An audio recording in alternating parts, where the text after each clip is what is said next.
across the upstate of South Carolina, floors of former textile mills sit silent. By now, they are used to being empty, but it wasn't always that way. These floors were once filled with the hum of machines cranking away and the shuffling of workers' feet. This wall used to greet workers every day to the rising of the sun, but with the passage of time, the elements and man have taken their toll. The prevalence of abandoned mills in the upstate of South Carolina is enough to make a casual observer stop and ask, what happened? Who turned the lights off in South Carolina? My search for the story of upstate textile mills led me to Furman University professor of history and Upcountry History Museum historian, Dr. Courtney Tollison. The mills were, in and of themselves, their own communities. So the mill would have mill village homes surrounding it. There were often several churches, the mill churches, Baptist and Methodist, but occasionally Presbyterian. And there were mill village sports teams, so you had baseball teams, basketball teams, and usually some sort of library, the mill store.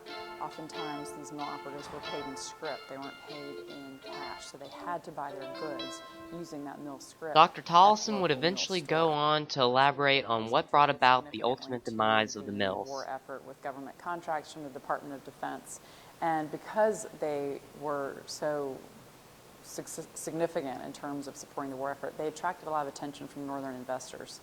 So in the late 1940s and the 1950s, a lot of northern business interests became more tuned into what was going on in the southern textile industry, and we had a lot of northern business groups purchase many of these mills. When they assessed what needed to be upgraded and what needed to be developed within these mills, many of those business owners decided to move the mills overseas. So globalization is really one of the more significant reasons why we moved from being the textile capital of the world to being more or less depleted of our textile economic base here. So the question at that point in time is what do we do? And what did we do? I wanted answers. Walking around downtown Greenville, it's hard not to go 2 steps without seeing a water fountain of some sort. In classic literature, water is used to symbolize renewal and rebirth, a meaning which is very fitting for the upstate region. In the 60s and 70s, the state government, state legislature, and a lot of business leaders here in the upstate decided to embrace international industry. Several years ago, there was a statistic in a national business journal that indicated that the upstate of South Carolina has the highest per capita rate of international investment. We have over 300 companies from all around the world who have their North American base here in the upstate of South Carolina. So we really refashioned our economic identity from one of textile towns throughout this area to a mecca of international industry.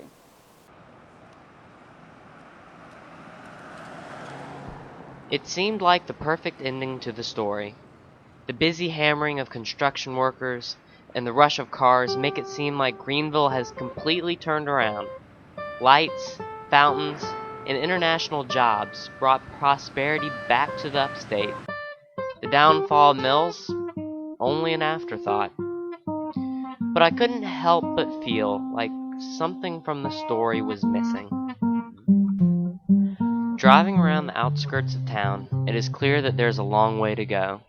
Street after street, house after house, worn down or abandoned. It's a far cry from the sleek feel of downtown. But the important thing is that in the drive to revitalize the upstate, these residents are not forgotten.